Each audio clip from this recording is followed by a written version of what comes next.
Hello! Today we shall be talking about / reviewing, whatever you would like to call it.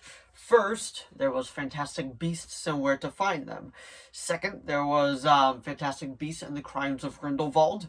And third, now we have Fantastic Beasts and the Secrets of Dumbledore. So we're going to go through what I liked about this movie, what I didn't like, pretty much just pushing everything J.K. Rowling said to the side, because honestly, everything she said is not cool. I don't like it whatsoever, and I don't want to talk about that at all. I just want to talk about the actual movie, because I am a fan of the Harry Potter universe, and my quick synopsis of the first two I really liked. The first one I felt like it was a lot of fun. It had the original magic of the first Harry Potter series, and Crimes of Grindelwald I felt like was kind of a step in the wrong direction. Like, it didn't have the same magic of the series at all whatsoever, but that's just personally how I felt about it. I felt Johnny Depp was good in the role, but besides that, I felt the movie was very dragged out and very convoluted. But this is a review for The Secrets of Dumbledore. So anyway, without further ado, shall we begin? So, Fantastic Beasts and the Secrets of Dumbledore. This is the one that they brought back Jude Law as Dumbledore, and this will be a spoiler-filled review, so if you just want my spoiler-free synopsis of the movie / thoughts, I'm gonna say that movie was okay. It wasn't great. It wasn't, I wouldn't even, I'd say it's a bit better than Crimes of Grindelwald, but a Fantastic Beasts, the first one, is still the best in my opinion. This one just it fixed a couple of the problems, but also had a lot too. And there was a few scenes of like, just what are they doing? I personally feel like Mads Mikkelsen did a really good job as the role of Grindelwald after Johnny Depp was fired from it. And I get more talking about his character in the spoiler-filled review, but I would personally give it a 6 out of 10. That's how I feel about it. So we'll get into spoilers in.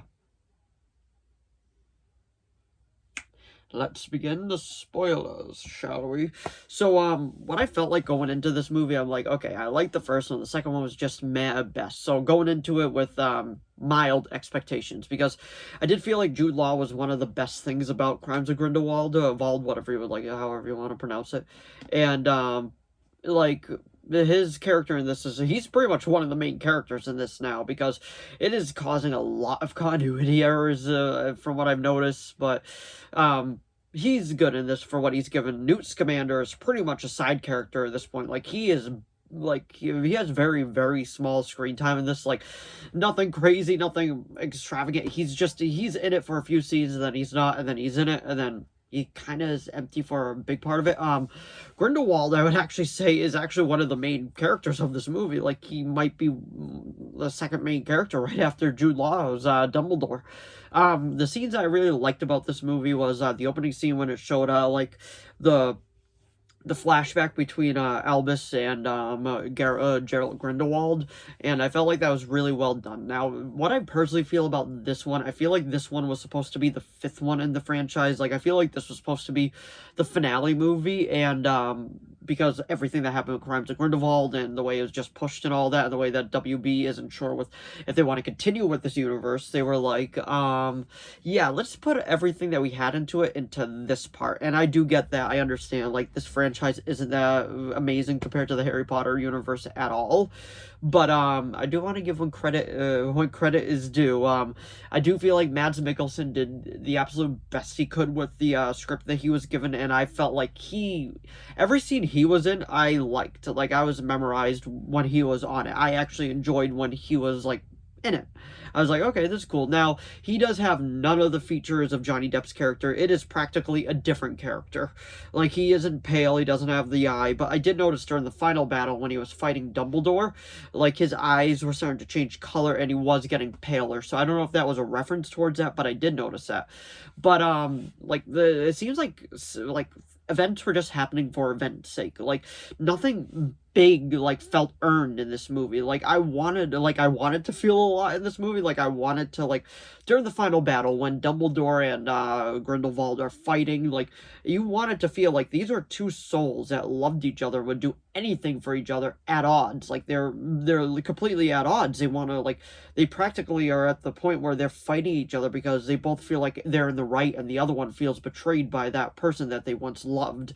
And I was like, like, this had potential to be, like, a great storyline between these two. Hell, you should have made the whole story about these two. Like, the Fantastic Beasts franchise with Newt Scamander as the front and center, but having like Dumbledore and Grindelwald like have their story like relationship spread out. I feel like that would have been very, very well done. And then when it came to this part, seeing these two like against each other, I feel like it would have been like it would have been like just so like just gut wrenching to see like these two souls that loved each other just going against one another, like legit trying to kill each other because they both feel like they've lost that person. And I don't know, I feel like it could have had so much potential. I mean, the fight's cool, don't get me wrong, but I feel like it had so much potential to be so good, but like, I don't know, it feels like they completely missed the mark with it. They missed the mark with a lot of this. Another character that got very sidelined in this after being big in the other movie was Ezra Miller's character, Credence, I believe his name was. Pretty much there was a huge revelation with him in Crimes of Grindelwald saying, Dumbledore is your brother. And then, like, that was a big, like, WTF of that movie. And then we later on found out in this one, they played course correction. And it very much actually felt like Star Wars, the Rise of Skywalker, because that movie was course correction, and this feels like course correction as well.